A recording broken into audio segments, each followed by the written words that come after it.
Papi Chulo Prelude, the EP, definitely taught me that I can do it on my own. I can really sing, and I can be in a room with anybody and make a great record. That's what I learned.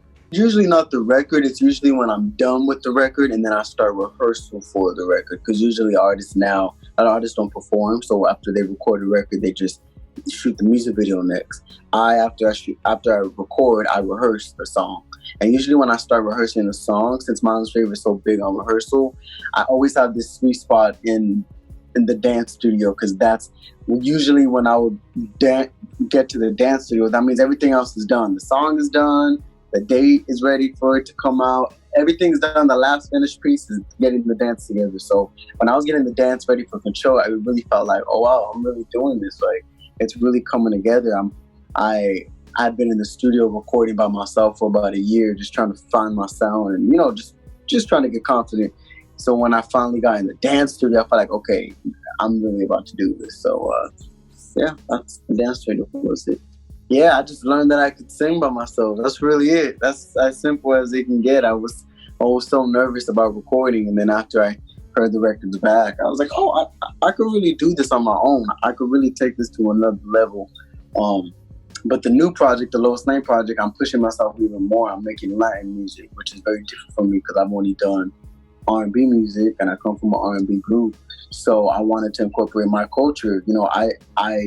My whole life I had identified as a Mexican boy because I grew up in my Mexican family. I didn't know nothing else.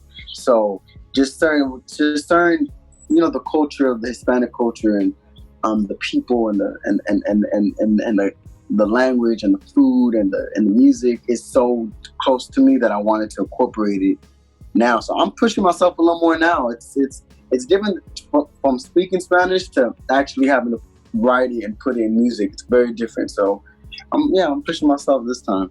I think it's the most important to not get boxed in and make sure you incorporate all your influences, especially somebody like me. I grew up, it's weird, I'm a Mexican kid and black kid that grew up in a Hispanic household, but my tias only listen to rock music. But then I joined an R&B group. So I have so much influence in my life that it would be dumb for me not to use it.